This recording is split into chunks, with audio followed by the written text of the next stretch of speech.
그래서 우리 아이들 보실 때마다 축복해 주시고요. 우리 아이들을 통해서 정말 우리 교회뿐만 아니라 이 나라의 민족 전 세계 열방이 하나님의 나라와 복음을 위해서 쓰임 받을 수 있도록 여러분 그렇게 기도해 주시고 그렇게 될 줄로 믿습니다. 우리가 요한복음 4장의 말씀을 보고 있습니다. 여기에는요 한 여인이 등장하죠. 그 3장에는 어떻게 보면은 유대인들 중에서 가장 잘나고 최고의 명예를 가진 한 사람이 등장했다라고 한다면 이 4장에서는 가장 비참하고 또 가장 초라한 한 여인이 등장합니다. 그렇지만은요 그 여인을 만나시기 위해서 예수님은요 그 먼 거리를 내가 사마리아에 가야겠다라는 그런 의지를 보이시면서 그 여인을 만나러 가셨습니다. 피곤한 몸을 이끌고 어디에 도착하게 되냐면요 수가성의 야곱의 우물이란 곳에 도착하게 됩니다. 바로 거기에서 이 4장의 주인공인 이 한 여인을 만나게 되는 것이죠. 여러분 당시의 문화가 어떻다고 제가 말씀을 드렸죠?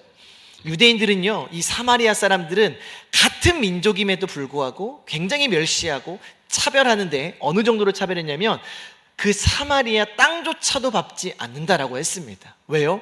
내가 더럽혀질까 봐. 그들과 말을 걸고 그들과 말을 하고 그들과 함께 있는 것만으로도 내가 더럽혀진다라고 생각했다라는 것이 바로 이 유대인들의 사고 방식이었습니다. 그런데요 예수님이요 그러한 문화, 그러한 그 당시의 풍토와 상관없이 그 사마리아 여인을 만나고자 그것을 찾았습니다. 그리고 대낮이다라고 이렇게 성경은 기록하고 있습니다. 낮에 우물가를 찾지 않죠 일반적으로.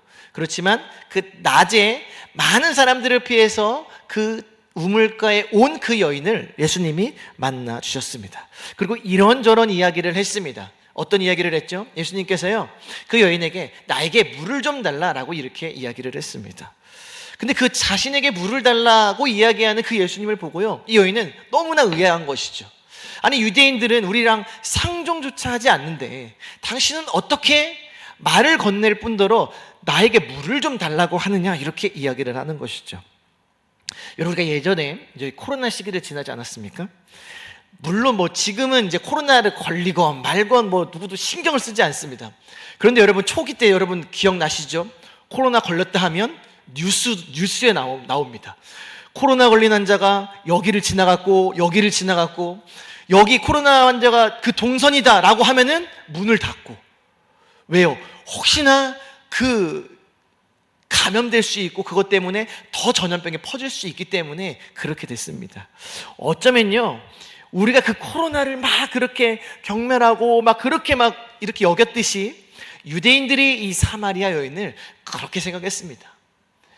여러분 만약에 코로나 걸린 예전에, 지금은 뭐 그런 건 상관없겠지만 예전에 코로나 걸린 환자랑 식사 같이 할 수 있겠습니까? 없겠습니까?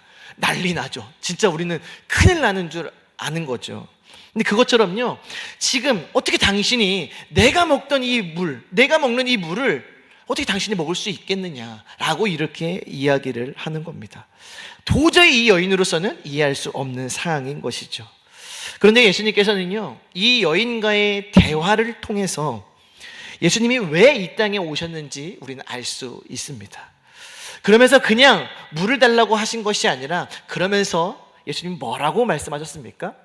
야, 너에게 물을 달라고 하는 이가 누구인지 알았더라면 네가 물을 주었을 것이고 그리고 또 나에게 물을 달라고 했을 것이다. 왜 그러냐?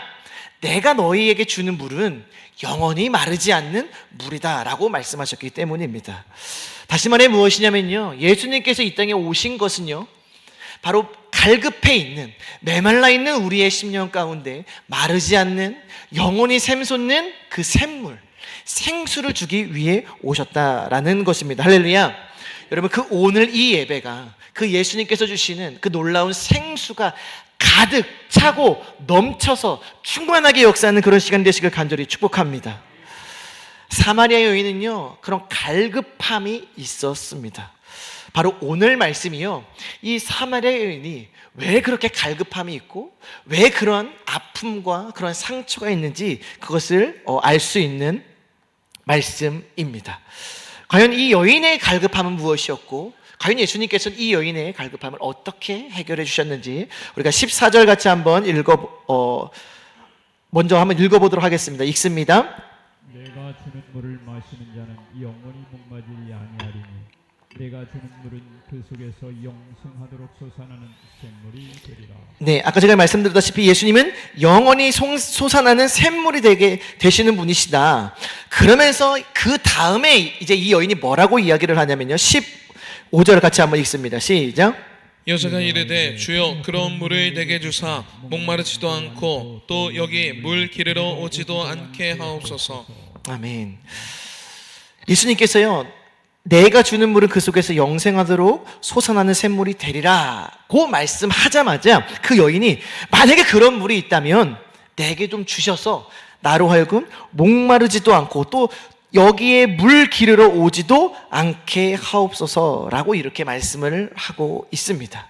과연 이 여인의 갈급한 심령이 무엇인지 우리가 16절 같이 한번 읽어보도록 하겠습니다. 읽습니다. 이르시되 가서 내 남편을 불러오라. 갑자기요, 예수님이요, 그 물 영원히 마르지 않고 정말 그 영생하도록 솟아나는 그 물을 좀 나에게 좀 달라고 이렇게 이야기를 하는 그 여인에게 뭐라고 이야기를 하냐면 가서 내 남편을 불러오라 라고 이렇게 이야기를 합니다. 이 요한복음에는 제가 이런 게 굉장히 많다고 했죠. 대화가 갑자기 이렇게 연결이 되는 게 아니라 갑자기 뭔가 뚝뚝 끊기는 것처럼 이렇게 느껴질 때가 굉장히 많다라는 거죠. 니고데모의 대화도 그랬고 이 여인과도 그랬습니다. 그런데 예수님은요, 괜히 이런 말씀을 하신 것이 아닙니다. 바로 예수님께서는요, 영생하도록 솟아나는 그 샘물을 그 여인에게 주고자 했던 거예요. 그런데요, 그 여인이 갈급해하고 그 여인이 정말 아파하고 상처난 부분들을요 이제 회복하시는 단계입니다. 그래서 예수님 뭘 먼저 말씀하시냐면 내 남편을 불러오라 라고 이렇게 말씀을 하고 있어요. 그때 이 여인이 뭐라고 대답하는지 우리 한번 17절 한번 읽어보도록 하겠습니다. 여자가 대답하여 이르되 나는 남편이 없나이다. 예수께서 이르시되 내가 남편이 없다 하는 말이 옳도다. 이 여인의 아픔이 있었던 것 같아요. 여기 보니까 뭐라고 말씀하고 있냐면 뭐가 없대요?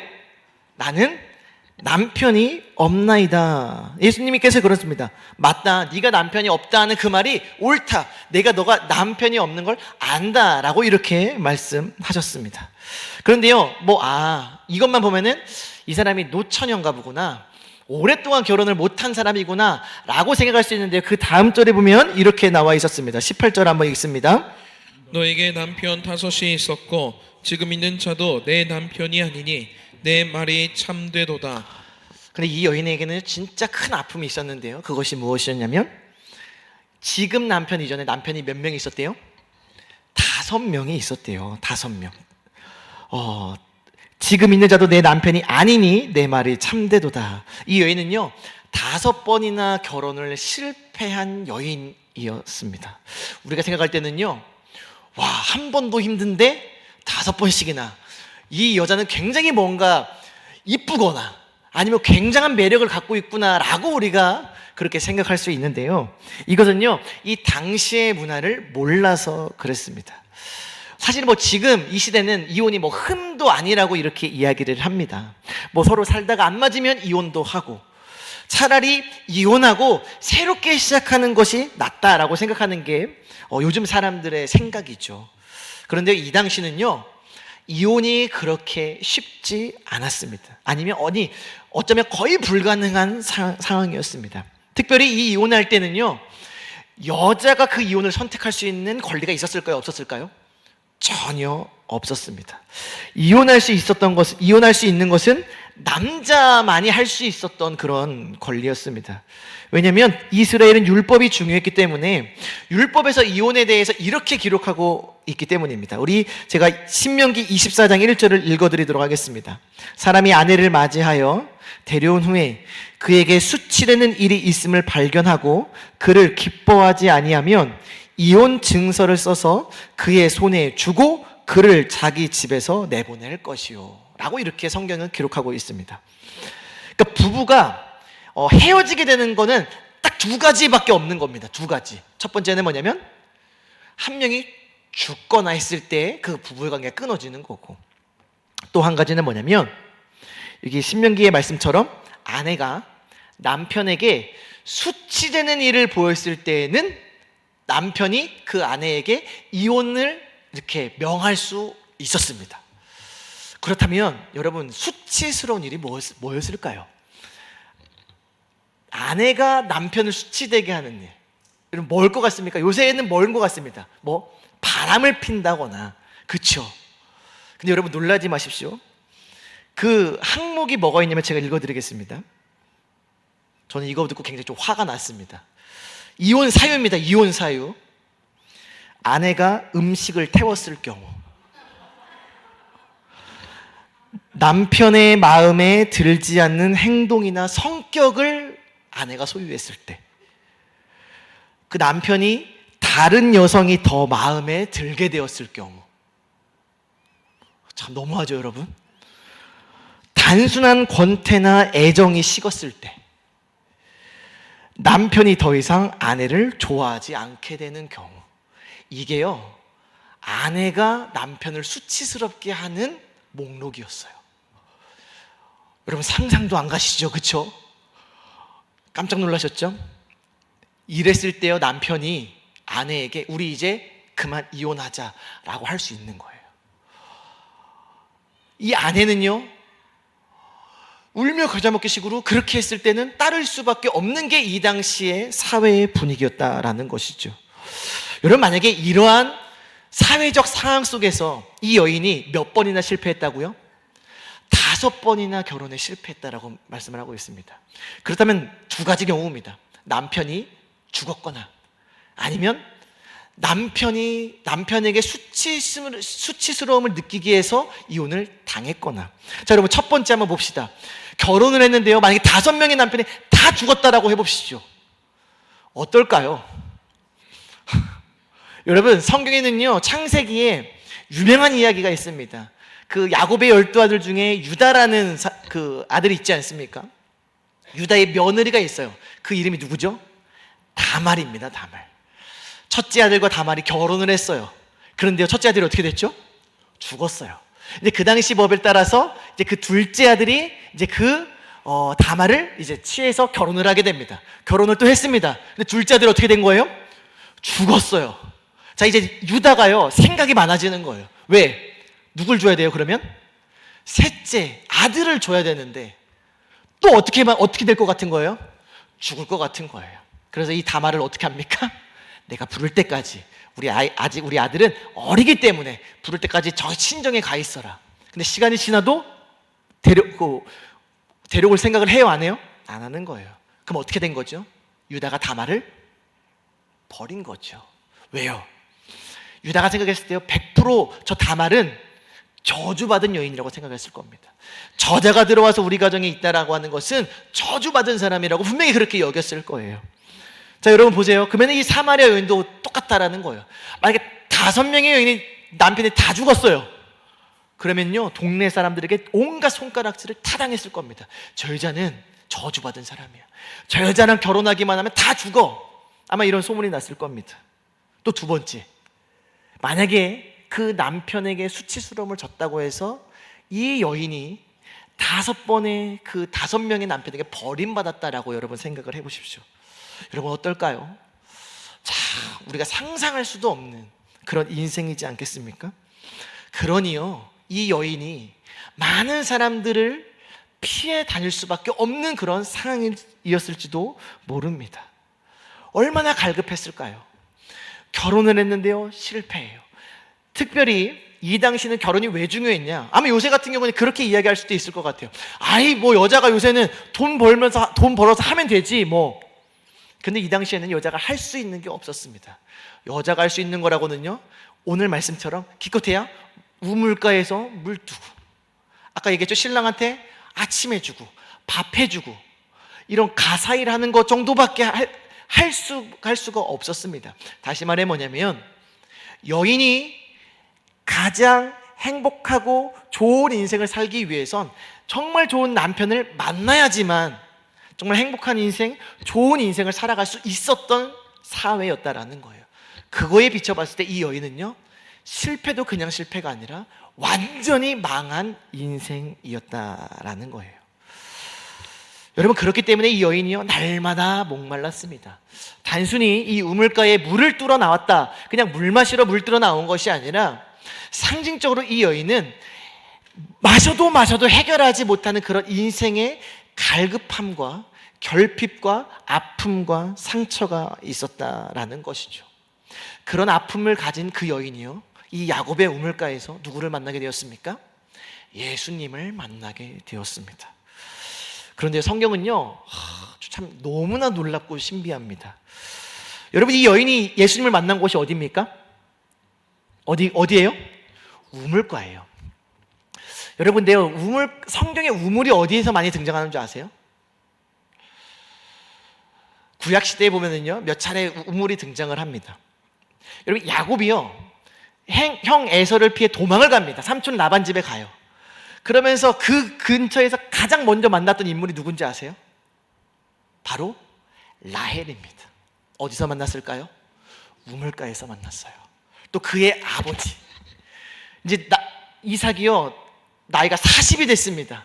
저도 이제 이삭과 비슷해져 가고 있는데, 근데 이 40이 돼 가는데도 뭘 못했어요? 결혼을 못했어요. 그래서 아브라함이요 그 종 엘리에셀에게, 야, 너는 가서 이 지방, 이 가나안 사람, 이 타락한 이 사람들하고는 내가 우리 아들을 줄 수 없다. 너는 저기 우리의 고향 가서 아내, 신부감을 찾아오거라 라고 합니다. 그래서 그 종이요 가요. 그 먼 길을 떠나서. 그러면서 이렇게 기도를 합니다. 하나님, 제가 만나는 그 여인이 나에게 물을 떠다주는 그 여인이면, 내가 물을 달라고 했을 때 물을 떠다주는 여인이면 내가 그를 우리 도련님의 신부감으로 제가 알겠습니다 라고 해요. 근데 그 종이 누구를 만납니까? 우물가에서 리브가를 만나게 돼요. 그래서 리브가가요 물을 주죠. 그에게 뿐만 아니라 그 낙타와 이거에도 막 물을 주는 모습을 보게 됩니다. 또요 모세가 이제 그 애굽에서 또 이제 살인자 신세로 이제 도망을 가게 되죠. 그리고 이제 그 미디안 광야에서 생활을 하게 됩니다. 근데 그 광야에서 누구를 만나는 줄 아십니까? 그의 아내 십보라를 만났는데 어디서 만나냐면 우물가에서 만나요. 우물가는요 어떠한 곳입니까? 신부가 신랑을 만나는 곳이에요. 여러분, 이 사마리아 여인과 예수님의 만남이 우물가에서 만났다라는 것은 단순한 그냥 우물가에서 만났나 보다 역사적 사실만을 담고 있는 것이 아닙니다. 예수님이요 결혼에 실패해 있고 정말 많은 상처와 아픔을 갖고 있는 그 여인에게 우물가에서 만나주셨는데 무엇으로 만나주십니까? 바로 신랑으로 만나주신다라는 것을 우리는 알 수 있습니다. 할렐루야. 여러분, 예수 그리스도가 누구십니까? 교회와 예수님과의 관계를 이야기할 때 성경은 뭐라고 이야기를 하냐면 주님은 우리의 신랑이요 교회인 저와 여러분들은 그 주님의 신부라고 이야기를 합니다. 할렐루야. 우리가 예수를 믿는다라는 것은 무엇이냐면 신랑이신 예수님과 우리가 혼인잔치를 하는 겁니다.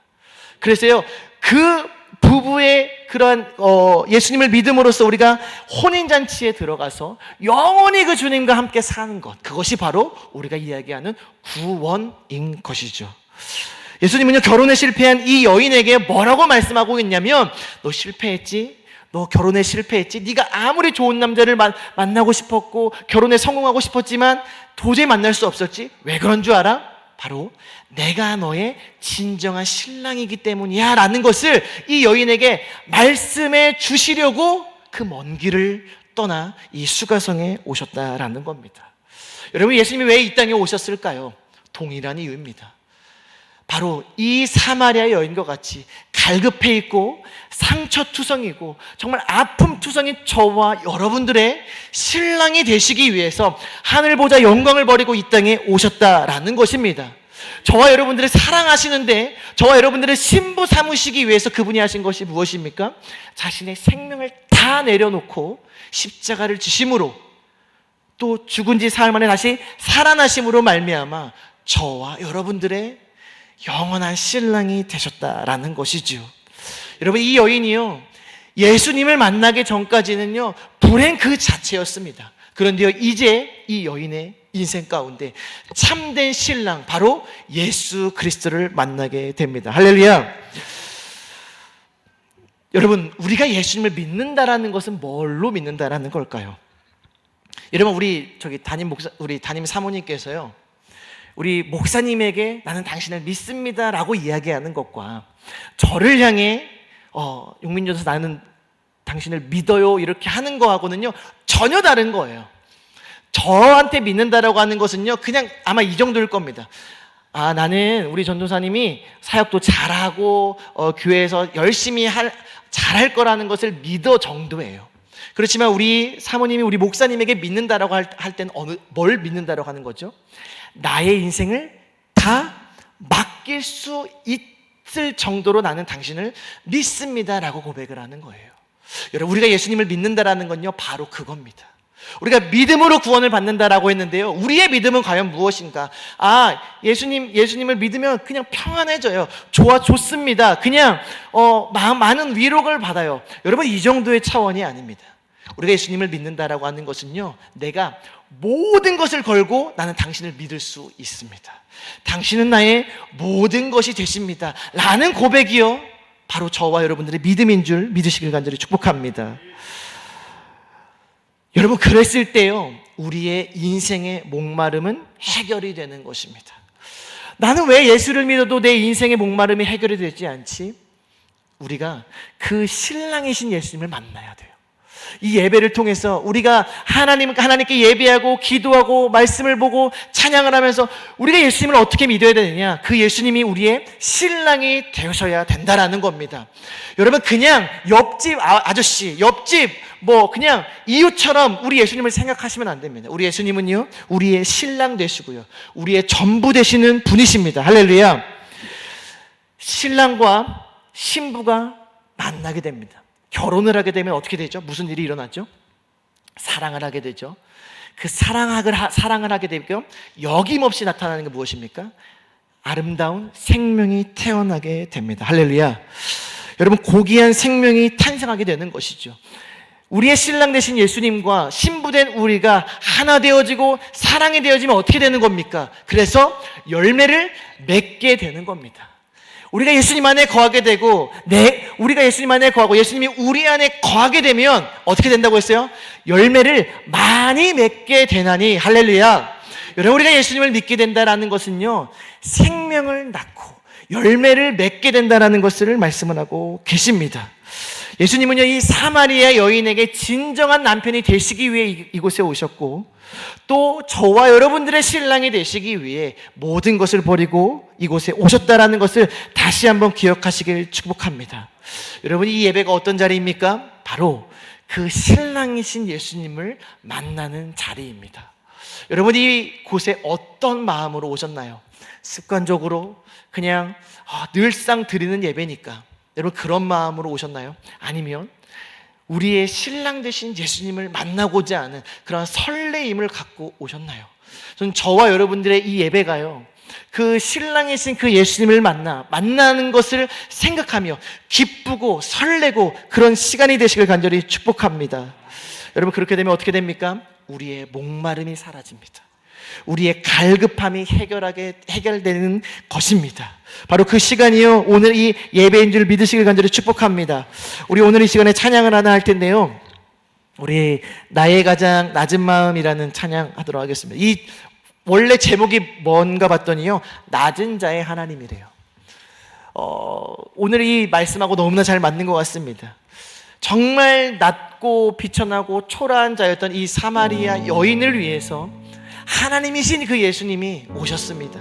그래서 그녀의 신랑이 되어주시고, 또한 그곳에서 머무는 것이 아니라 저와 여러분들의 인생 가운데 찾아오셔서 갈급하고 정말 메마른 우리의 심령 가운데에 우리에게 샘물을 주시고 우리의 신랑이 되시는 그 주님을 우리가 이 시간에 같이 고백했으면 좋겠습니다. 우리 이 시간에 자리에서 일어나서 우리 같이 한번 고백할까요? 우리 아이들도요 같이 신나게 우리 뜨겁게 한번 같이 찬양했으면 좋겠습니다. 우리 나의 가장 낮은 마음,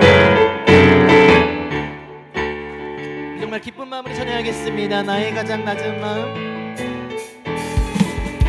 나의 가장 낮은 마음, 주께서 기뻐하시는 하느님. 네, 우리 아이들 올라오셔도 됩니다. 다시 다시 한번 나의 가장 낮은 마음 주께서 올라와 기뻐하시고 작은 일에 큰 기쁨을 느끼게 하시는도다. 우리에게 축복하신 하나님 사랑. 낮은 자를 우리 아이들 좀 비춰주세요. 카메라로. 아름다운 하늘나라 허락한 내 모든 것 예비하시네. 내 모든 것 예비하시네. 아멘. 찬양함의 기쁨을 찬양함의 기쁨을 감사함의 평안을 강구함의 하나님 알도록 나의 가장 낮은 마음 나의 가장 낮은 마음 주께서 기뻐하시고 작은 일에 기쁨을 느끼게 하시. 내가 지쳐 무력할 때 내가 지쳐 무력할 때 주는 내게 힘이. 아멘. 아름다운 하늘나라 내 맘에 주시는 우리에게 축복하신 하나님 사랑. 낮은 자를 높여주시고 아멘. 아름다운 하늘나라 허락하시고 내 모든 것 예비하시네. 찬양함의 기쁨을 찬양함의 기쁨을 감사함의 평안을 간구함의 하나님 알도록 찬양함의 기쁨을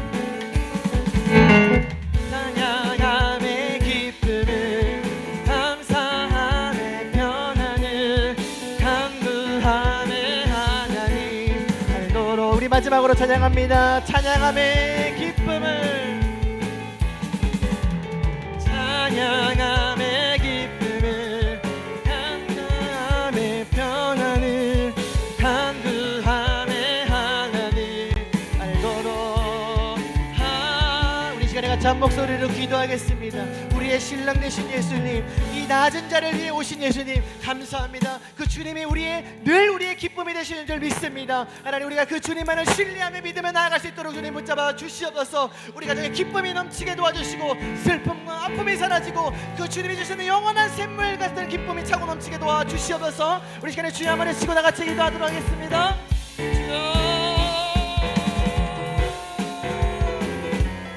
사랑의 하나님 감사합니다. 아버지 하나님, 아버지 우리를 살리시게 오신 그 주님을 아버지 하나님 찬양합니다.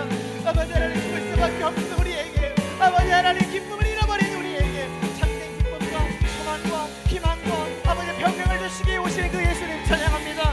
아버지 하나님, 이제 내가 그 예수님을 신랑 삼아 아버지 내가 영원히 그 주님과 동행하며 살아갈 수 있도록 주님 붙잡아 주시옵소서. 아버지 어딜 가든지 주님이 나와 동행하심을 믿습니다. 아버지 어떤 상황 가운데서 나를 건지심을 믿습니다. 어떤 혼란과 어떠한 역경과 어떠한 상황 가운데서 나와 동행하시고 나를 지키시고 보호하시겠다를 믿습니다. 아버지 하나님, 우리와 함께 하시겠다고 약속하신 하나님, 우리의 신랑 되신 그 예수님 아버지 하나님, 어떤 상황을 주님을 의지하게 도와주시면서 주님 안에 믿고 나갈 수 있도록 주님 붙잡아 주시옵소서. 하나님 함께 해주시고 하나님 아버지 하나님 주여 붙잡아 주시옵소서. 오직 우리 주 하나님만을 바라보나이다. 오직 우리 주 하나님만을 의지하며 나아가오니 주님 역사하여 주시옵소서. 오직 우리 주 하나님은 주님만을 바라보며 나아갑니다. 아버지 우리 가정을 기쁨을 회복하여 주시옵소서. 사마리아 여인에게 아버지 하나님 기쁨을 허락하여 주시고 아버지 하나님 영원한 아버지 하나님 소망을 허락하여 주시는 하나님, 아버지 우리 교회와 우리 가정과 우리 한 사람 한 사람의 인생 가운데에 그 아버지 하나님 사마리아에게 주셨던 아버지 그 소망을 허락하여 주시옵소서. 그 기쁨을 허락하여 주시옵소서. 하나님 우리 가정과 아버지 하나님 정말 그 기쁨이 차고 넘치게 도와주시옵소서. 하나님 역사하여 주시옵소서. 하나님 먼저 받으시고 너를 잡아주시오 믿습니다. 하나님 역사하여 주시옵소서. 우리를 세워주시고 먼저 받으시옵소서. 하나님 부족한 우리의 인생 가운데 아버지 하나님 하시고 오늘 받으시옵소서. 아버지 하나님 받으시는 하나님, 아버지 하나님 그 주님을 바라보며 나아가오니 하나님 역사하여 주시고 아버지 하나님의 문자 받으시고 저를 잡아주시옵소서. 오늘 우리 아버지 하나님 주님이 들리게 도와주시옵소서. 하나님만을 바라보며 나갈 수 있도록 주님 문자 받으시옵소서. 아버지 하나님 이 사마리아 여인이었더니 사마리아 여인을 만나시는 하나님, 아버지 하나님 그처럼 아버지 우리 인생도 아버지 하나님, 일어나 우리를 만나주신 하나님 감사합니다. 아버지 하나님, 그 주님께 나아가 우리의 소망 되신 그 주님을 같이 떨어져내 붙잡아 주셔서 이곳에 나온 아버지 하나님, 이곳이 아버지 그런 수가 주의 물가에 몸에 우물이 될 수 있도록 주님 붙잡아 주셔서 아버지 하나님, 주님께서 아버지 하나님 시간을 붙잡아 주셔서 오직 우리 아버지 하나님 주님께서 붙잡아주시기 원하나이다. 오직 아버지 하나님 주님께서 붙잡아 주셔서 아버지 예배를 통해 하나님의 놀라운 기쁨과 주님의 사랑에 회복되어지게 도와주시면서 오직 우리 아버지 하나님 하나님만 오직 우리 아버지 하나님 하나님만 나가 싶도록 잡아주시면서 오직 우리 아버지 하나님 주님께서 아버지 하나님 도와주시고 잡아주시면서 예배가 목숨 걸게 하시고 예배의 목숨 걸게 도와주시고 아버지 예배의 생명을 걸게 도와주시고 아버지 하나님 붙잡아주시고 도와주시면서 영원한 기쁨 영원한 소감 오직 아버지 하나님 예배를 통해 아버지 하나님 붙잡아주시고 잡아주시고 원하나이다. 아버지 하나님 저를 잡아주시면서 아버지 하나님 예배가 오직 아버지 하나님 기쁨을 넘치는 기쁨을 가져주시면서 아버지 하나님 우리에게 기쁨을 다시 회복시켜 주시면서 참 소망을 회복시켜 주시면서 오직 우리 주 하나님만을 바라보나이다. 하나님만을 의지하나이다. 아버지 하나님이 아버지 하나님의 놀라운 능력의 말씀의 능력이 내 삶 가운데 차고 넘치게 도와주시고 차고 넘치게 도와주시고 우리의 신랑 되신 예수님 우리의 신랑 되신 예수님 오직 바라봅니다. 우리의 신랑 되신 예수님을 바라봅니다. 오직 그 주님을 신뢰하며 나아갑니다. 아버지 하나님 함께 해주시고 저를 잡아주시고 원하는 아버지 하나님 주님을 잡아주시면서 우리 아버지 하나님 신랑이 되시는 우리가 아프고 아버지 힘을 때마다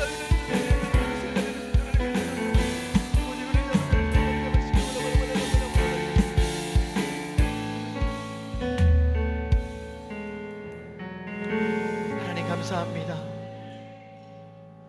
세상에서 치이고 많은 아픔과 상처와 수많은 갈급함과 메마름에 가득했던 우리의 인생 가운데에 우리의 참 신랑이신 예수님 우리를 만나주시고 우리에게 참된 위로와 기쁨과 평강을 허락하신 하나님 감사합니다. 이제 우리가 더 이상 세상을 따라 살아가지 않게 하여 주시고 주님을 떠나 살아가지 않도록 주님 붙잡아 주시옵소서. 하나님 우리의 가정이 우리의 자녀들이 정말 신랑 되신 그 예수 그리스도만을 믿고 따르는 그런 축복의 길을 갈 수 있도록 주님 축복하여 주시옵소서. 하나님 이 예배가 사마리아 여인을 만나셨던 그 수가성의 야곱의 우물가가 되게 하여 주시옵소서. 이곳에서 주님을 만남으로 우리의 인생에 참된 기쁨이 뭔지 깨닫게 하여 주시고 정말 주님으로부터 나오는 영원히 샘솟는 샘물을 날마다 마시고 살아가는 우리 가정과 우리 교회가 될 수 있도록 주님 축복하여 주시옵소서. 하나님 정말 우리의 가정 가운데 기쁨이 넘치게 하여 주시고 주님이 주시는 그 놀라운 참된 소망 가운데 살아갈 수 있도록 주님 붙잡아 주시옵소서. 하나님 매 예배 때마다 이 생명수가 가득 차고 넘치게 도와주셔서 그 생명수가 흘러 넘쳐 우리의 가정과 열방 가운데로 흐를 수 있도록 주님 축복하여 주시옵소서. 하나님 우리에게 귀한 말씀 주신 하나님 감사합니다. 우리가 이제는 눈물 짓지 않고 속지 않고 정말 오직 우리의 신랑 되신 그 주님만을 바라보고 살아가는 우리 모두가 되게 도와주시옵소서. 주님 감사합니다. 예수님의 이름으로 기도드립니다. 우리 민수기 6장 같이 외우도록 하겠습니다. 아론과 그의 아들들에게 말하여 이르기를 너희는 이스라엘 자손을 위하여 이렇게 축복하여 이르되 여호와는 내게 복을 주시고 너를 지키시기를 원하며 여호와는 그의 얼굴을 내게 비추사 은혜 베푸시기를 원하며 여호와는 그 얼굴을 내게로 향하여 드사 평강 주시기를 원하노라 할지니라 하라. 그들은 이같이 내 이름으로 이스라엘 자손에게 축복할지니 내가 그들에게 복을 주리라. 아멘.